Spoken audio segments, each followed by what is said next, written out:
OBC जातींच्या केंद्रीय यादीतल्या क्षुल्लक चुकांचा फटका तब्बल 27 जातीतल्या 2 कोटी लोकांना बसतोय। या चुका सुधारण्याची वारंवार विनंती करूनही या चुका सुधारल्या जात नाहीयेत आणि त्यामुळे 2 कोटीहून अधिक लोकांना सामाजिक, शैक्षणिक आणि नोकरीतल्या आरक्षणाला मुकावं लागतंय। एबीपी माझानं ही बातमी काल प्रसारित केल्यावर सरकार खडबडून जागं झालंय। स्पेलिंग मिस्टेकमुळे हा प्रकार होतोय, त्याचा मी स्वतः फॉलोअप घेणार असल्याचं महसूल मंत्री चंद्रशेखर बावनकुळेंनी म्हटलंय। सामाजिक न्याय मंत्री संजय शिरसाट आणि केंद्रीय राज्यमंत्री रामदास आठवले यांनीही या प्रकरणाची गंभीर दखल घेतली आहे। केंद्रातील सामाजिक न्याय विभागाला पत्र लिहून 27 जातीतल्या वंचितांना न्याय मिळवून देणार असल्याचं संजय शिरसाट यांनी म्हटलंय। हा ओबीसी समाजावर होणारा अन्याय आहे, चूक असेल तर दुरुस्ती करता येऊ शकते। छोट्या चुकीमुळे आरक्षणापासून वंचित कसं ठेवता येईल असा सवाल शिरसाटांनी विचारलाय। तर राज्य सरकारशी आपण आता संपर्क साधू आणि कोणत्या जाती ओबीसी पासून वंचित राहिल्यात याची यादी राज्य सरकारने आमच्याकडे पाठवली तर त्याचा विचार करू असं रामदास आठवलेंनी म्हटलंय।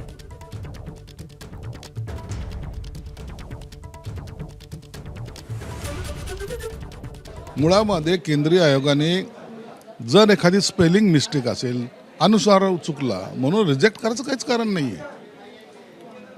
बाकी सर्व गोष्टी तपासून घेतल्यानंतर आणि तेही आकडा जे तुम्ही सांगताय जवळपास 2 कोटी ओबीसी, मला वाटतं हा तो ओबीसी समाजावरचा अन्याय आहे। छोट्या चुकीमुळं असं आरक्षणापासून त्यांना वंचित कसं ठेवता येईल, म्हणून हे आरक्षण त्यांना हे दिलं पाहिजे। मी सोमवारी या संदर्भामध्ये सामाजिक न्याय विभागाचे जे काही मंत्री, केंद्रीय मंत्री त्यांना सुद्धा पत्र लिहिल आणि ते ज्यांच्यामुळे हे झालंय त्यांना सुद्धा मी पत्रव्यवहार करणार आहे।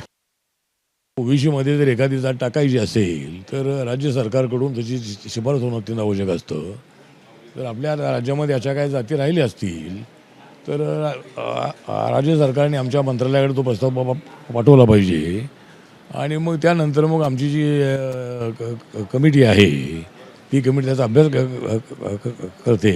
तर आता मी राज्य सरकारशी संपर्क साधतो आणि त्या कोणत्या जाती राहिलेल्या आहेत त्या जातींची यादी जी आहे ती यादीवर पाठवली तर नक्की त्याचा विचार करू आम्ही त्याच्याबद्दल मी फॉलोअप करणार आहे। कालच ती माहिती मला कळलेली आहे। कॉमा, स्वल्पविराम, वेलांटी म्हणून 27 जातीचा त्या ठिकाणी ओबीसीमध्ये अडचणी निर्माण झाल्या। राज्यामध्ये 18 प्रगत जाती, 12 बोलतेदार समाज याला मजबूत करणे राज्य सरकारची जबाबदारी आहे। राज्य सरकार फॉलोअप करेल। राज्यातल्या ओबीसींच्या 27 जातींच्या आरक्षणाचा मुद्दा आता अमित शहांकडे जाणार आहे।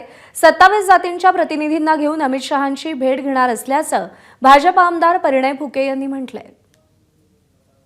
मी या संदर्भात मागे अमित शाह साहेबांच्या ऑफिसमध्ये या संदर्भात भेटी संदर्भात त्यांना विनंती केली होती।